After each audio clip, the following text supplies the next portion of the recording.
آپ لوگوں نے نام سنا ہے حوزہ علمیہ قم کا، جو اس وقت تشیع کے دو بڑے مرکزوں میں سے ایک مرکز ہے قم۔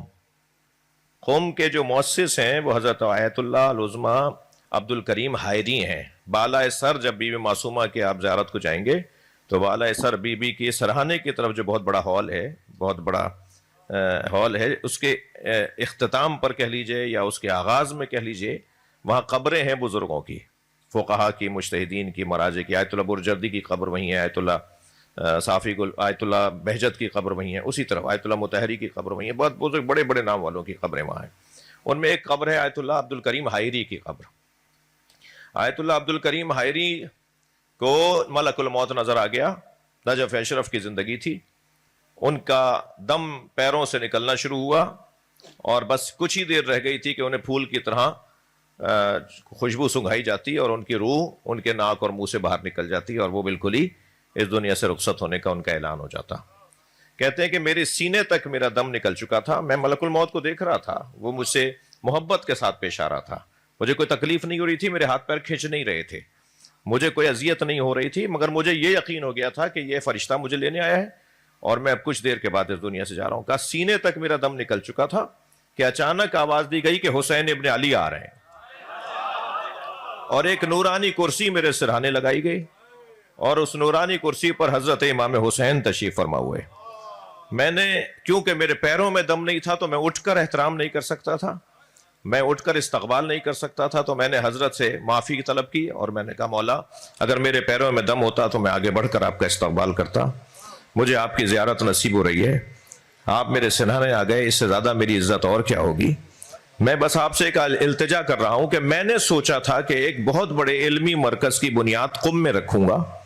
مگر میری زندگی وفا نہیں کر رہی اور یہ ملک الموت مجھے لینے آ گیا، تو اب میری ایک آرزو تھی جو پوری نہیں ہو سکی، آپ کی زیارت کر کے دنیا سے جا رہا ہوں۔ امام نے یہ سن کر ملک الموت کو دیکھا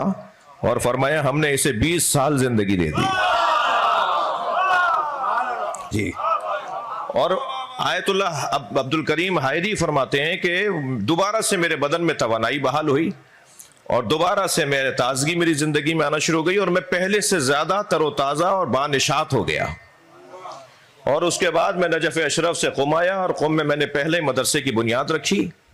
اور پھر پہلے مدرسے کی بنیاد رکھ کر اسے ترقی دی، اسے مضبوط بنایا۔ پورے 20 سال کے بعد، چاند قمری اعتبار سے جو 20 سال مکمل ہونے کا دن تھا، انہوں نے چند دن پہلے سے کہنا شروع کر دیا کہ فلاں دن میری زندگی کا آخری دن ہے۔ عزیز و اقارب نے کہا آپ کو تو کوئی تکلیف ہی نہیں ہے؟ فرمایا نہیں، میرے مولا حسین نے مجھے جتنی زندگی دی تھی اس کا آخری دن آنے والا ہے،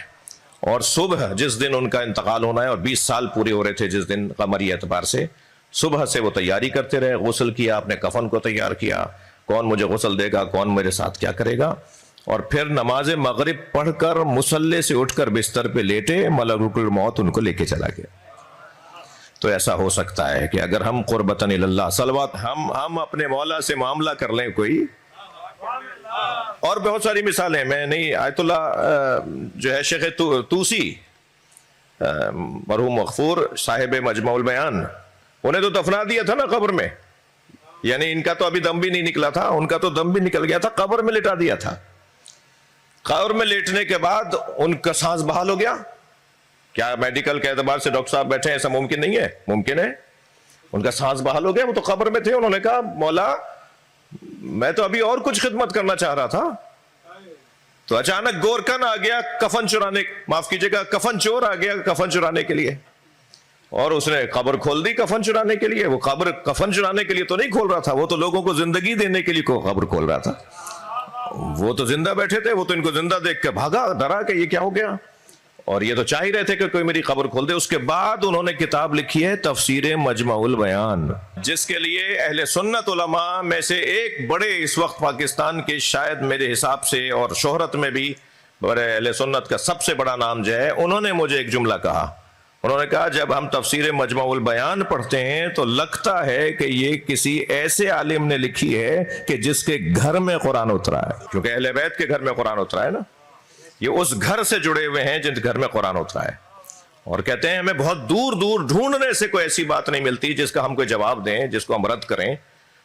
مضبوط ترین تفسیر. ٹھیک ہے، تو ایک مثال نہیں ہے ہمارے پاس کہ ہم اللہ سے دعا کریں کہ یا اللہ ہمیں قرآن سے وابستگی عطا فرما.